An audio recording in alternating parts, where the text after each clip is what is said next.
பாவம். பாவம் செய்கிற எவனும் நியாயப்பிரமாணத்தை மீறுகிறான். நியாயப்பிரமாணத்தை மீறுகிறதே பாவம்.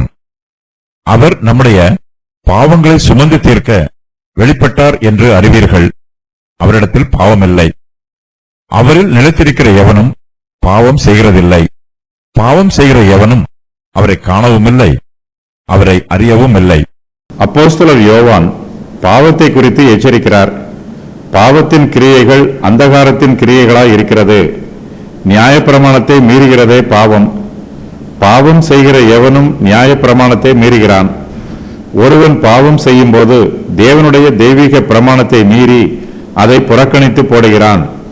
தேவனுடைய தெய்வீக அதிகாரத்தையும் புறக்கணித்து விடுகிறான்.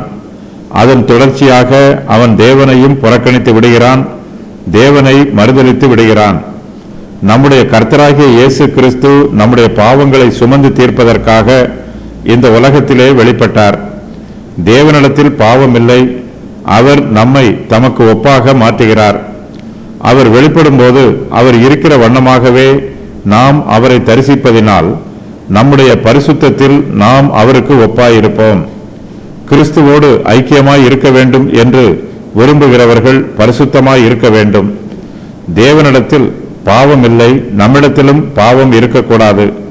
நம்முடைய கர்த்தர் சுத்தமுள்ளவராய் இருக்கிறது போல விசுவாசத்தினாலே நாமும் நம்மை சுத்திகரித்துக் கொள்ள வேண்டும். இயேசு கிறிஸ்துவில் நிலைத்திருக்கிற எவனும் பாவம் செய்கிறதில்லை.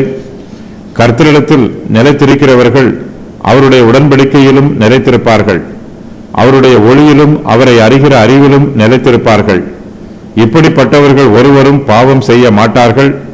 பாவம் செய்கிற எவனும் கிறிஸ்துவை காணவும் இல்லை, அவரை அறியவும் இல்லை. நாம் பாவத்தை வெறுத்து பரிசுத்தமாய் ஜீவிப்பதே கிறிஸ்துவை பற்றும் அறிவு நம்மிடத்தில் இருக்கிறது என்பதற்கு மெய்யான சாட்சியாய் இருக்கிறது. பாவம் செய்கிறவன் நியாயப்பிரமாணத்தை மீறுகிறபடியினால் அவனுக்கு மரண ஆக்கினை உண்டாயிருக்கிறது. மனுஷனில் உள்ள பாவத்தின் அம்சங்கள் நியாயப்பிரமாணத்தை மீறுதல், பாவிகளிடத்தில் பிசாசானவனுடைய ஆவியும் சுபாவமும். கிறிஸ்துவானவர் நம்முடைய பாவங்களை சுமந்து தீர்க்க வெளிப்பட்டார். ஆகையினால் நம்மிடத்தில் இன்னும் பாவம் காணப்படுமானால் நம்முடைய பாவங்களுக்காக நாம் இன்னும் மெய்யாக மனம் வருந்தி நம்முடைய பாவங்களை இயேசு கிறிஸ்துவனிடத்தில் அறிக்கையிடவில்லை என்பதே பொருள். பாவம் செய்கிற எவனும் இயேசு கிறிஸ்துவை காணவும் இல்லை, அவரை அறியவும் இல்லை. பரிசுத்தவான்களுக்கும் பாவிகளுக்கும் இடையிலுள்ள வேறுபாடு இதுதான். பரிசுத்தவான்கள் தேவனை அறிகிறார்கள், அவரை காண்கிறார்கள். பாவிகளுக்கு இது சித்திக்கவில்லை. சுவிசேஷத்தின் தெளிவான சத்தியங்கள். இயேசு கிறிஸ்து நம்முடைய பாவங்களை சுமர்ந்து தீர்க்க வெளிப்பட்டார். இயேசு கிறிஸ்துவில் நிலைத்திருக்கிறவன் பாவம் செய்கிறதில்லை. அதாவது பாவம் செய்கிறவன் இயேசு கிறிஸ்துவில் நிலைத்திருக்கவில்லை. இயேசு கிறிஸ்து நீதியுள்ளவராய் இருக்கிறது போல மனுஷரும் இந்த ஜீவியத்தில் நீதியுள்ளவராய் இருக்க முடியும். பாவம் செய்கிறவன் பிசாசினால் உண்டாயிருக்கிறான். பிசாசினுடைய கிரியைகளை அழிக்கும்படிக்கு இயேசு கிறிஸ்து வெளிப்பட்டார்.